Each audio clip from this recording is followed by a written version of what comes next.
नमस्कार दोस्तों, मैं हूं हाय मौर्य और राजू भाई। आप सभी का मेरे यूट्यूब चैनल में स्वागत है। आइए सुनते हैं आज एक रोचक कहानी जो कि काल्पनिक है। ये कहानी है परीलोक की। परीलोक ऐसा लोक है जहां सब चीज़ें जादुई हैं, सब कुछ जादुई हैं।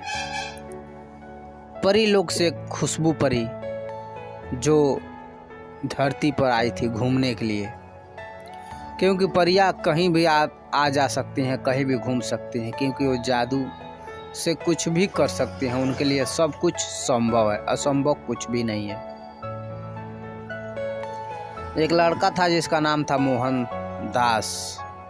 मोहन नाम था, लेकिन उसे लोग प्यार से दास दास कहते थे। तो मोहन बहुत ही नटखट 5 साल का लड़का था, बहुत ही नटखट था। किसी से भी नहीं डरता था, किसी से भी बात करता था, किसी से भी दोस्ती कर लेता था। अब पुराने ज़माने की तो बात आप जानते ही हैं कि लोग आज के लोग पैदा होते ही चड्ढी पहनना शुरू कर दे रहे हैं, लेकिन पहले के लोग 5 साल 6 साल तक चड्ढी यानी कि नहीं पहनते थे। उस समय लोग भगई बोलते थे। भगई वो कपड़ा वपड़ा लपेट लेते थे, उसी को भगई बोलते थे। वही सब, वो तो उघारे भी रहते थे, नंगे भी घूमते थे। तो बड़ा ही नटखट था और वो आराम से घूमता रहता था, जहाँ मर्जी वहाँ जाता था, क्योंकि पहले स्कूलें भी नहीं थी कि लोग पढ़ाई करते। आज तो बच्चा 4 साल का भी नहीं हो रहा है तब तक लोग इंग्लिश मीडियम स्कूल में भेज दे रहे हैं पढ़ने के लिए। उस समय स्कूलें नहीं थी, खाने की भी बहुत दिक्कत थी। तो मोहन 5 साल का लड़का था, नटखट था, बहुत ही होशियार था, बहुत ही अच्छे स्वभाव का भी था। तो अपनी घर की 2 बकरियों को लेकर चराने के लिए जाता था। खेतों में चराता था, उधर ही घूमता था, खेलता था। बगीचे बहुत थे, आम के, अमरूद के, लीची के। उस समय पुराने ज़माने में बगीचा बहुत हुआ करते थे, और बंदर भी बहुत हुआ करते थे जो कि पेड़ों पे आम, लीची, कटहल वटहल सब खाते थे।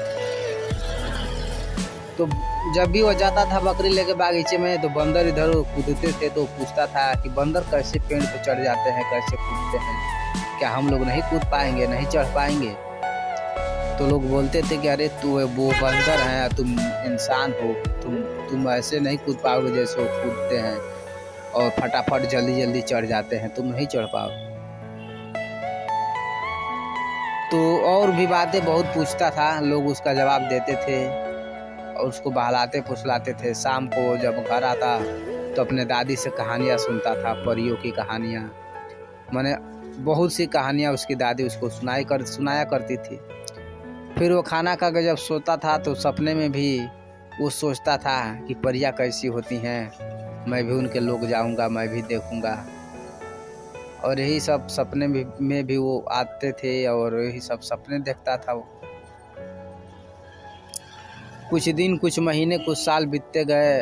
मोहन 10-12 साल का लड़का हो गया, 12 साल का, और हमेशा वो कहानियाँ सुनता था, बंदर मारता था। एक दिन बागीचे में वो अपना बागीचे में आम रखा रहा था, आम की रखवाली कर रहा था, सोया था। उस समय बांस के जो मचान हुआ करते थे, बांस को काट के लोग और उसकी बाती बनाते थे, फट्टी चीर कर उसका मचान बनाते थे, उसी पर लोग सोते थे रात में बगीचा अपने रखवाली करने के लिए। तो भी रखवाली करता था सो के। और उसका बगीचा बहुत ही बड़ा था, क्योंकि केवल उसका ही नहीं था बल्कि गांव के बहुत से लोगों के बगीचे एक पास हुआ करते थे, जैसे खेत घर एक पास हुआ करते हैं वैसे। तो बगीचा बहुत बड़ा दिख रहा था, कई तरह के पेड़ उस बगीचे में थे। एक दिन जो खुशबू परी है वो आई थी घूमने के लिए, तो उसी में घूम रही थी। उसके पंख भी थे।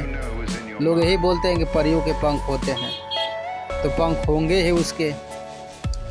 और ये सोया नहीं था, अभी उन्हीं के बारे में सोच रहा था। फिर उसने देखा कि कोई सफ़ेद चादर सी, बर्फ के जैसी एकदम सफ़ेद, जिसमें कोई दाग न हो, ऐसी उसके वस्त्र थे।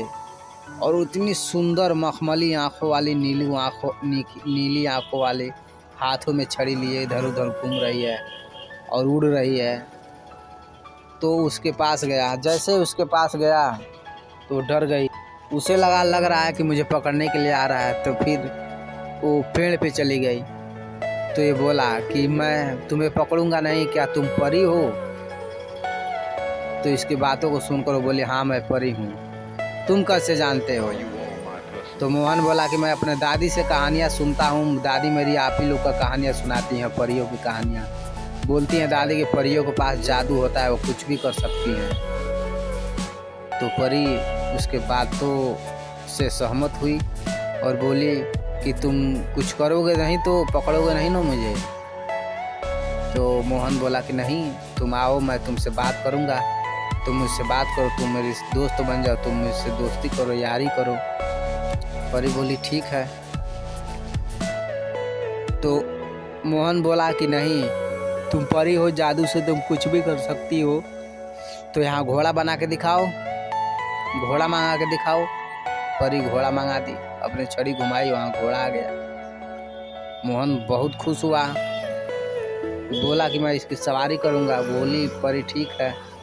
मोहन उस पर चढ़ गया और बाग बगीचे में दौड़ लगाने लगा घोड़े सहित।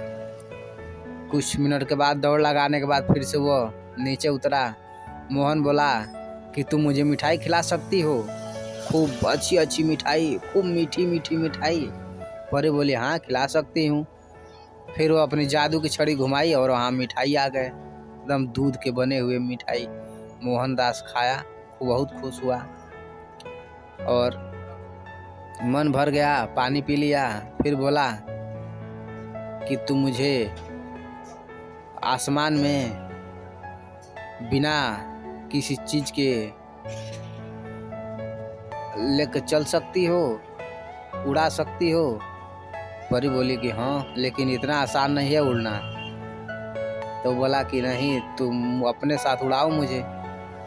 परी बोली ठीक है, जब समय आएगा तो मैं तुम्हें आसमान में उड़ाऊंगी और तुम उड़ना मेरे साथ, मेरे लोक चलना।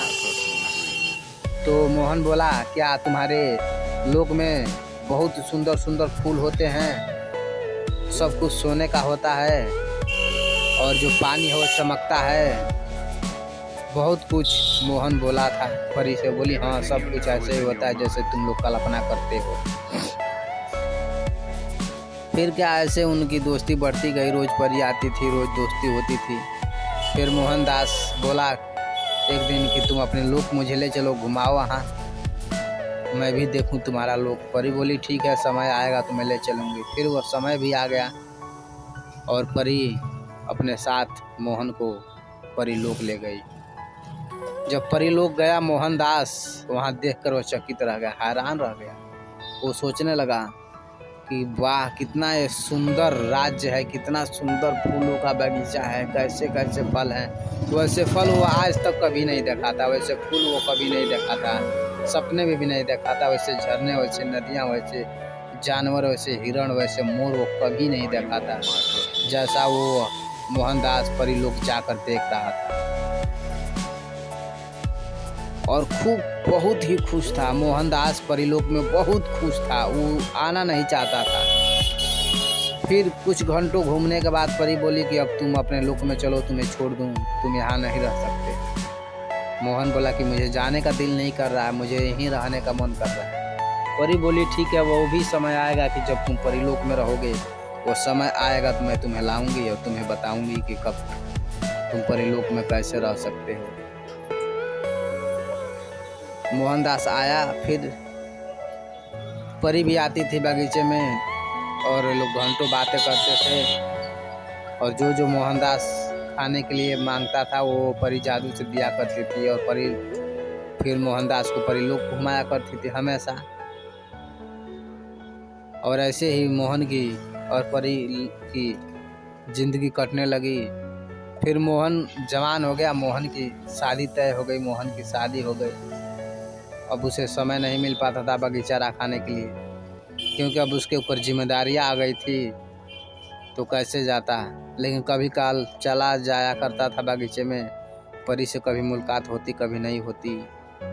और ऐसे ही करते करते फिर परी अपने लोग से कभी नहीं वापस आई और मोहनदास को भी नहीं मिला समय, क्योंकि जिम्मेदारियां उसके बढ़ गए थे, उसके बाल बच्चे हो गए थे, अब उनकी रोजी रोटी का व्यवस्था करना था। ऐसे कहानी समाप्त होती है। अगर आप लोग को कहानी पसंद आई हो तो लाइक कमेंट और सब्सक्राइब कीजिएगा और मेरे चैनल पे बने रहिए ऐसे कहानियों को सुनने के लिए। धन्यवाद दोस्तों।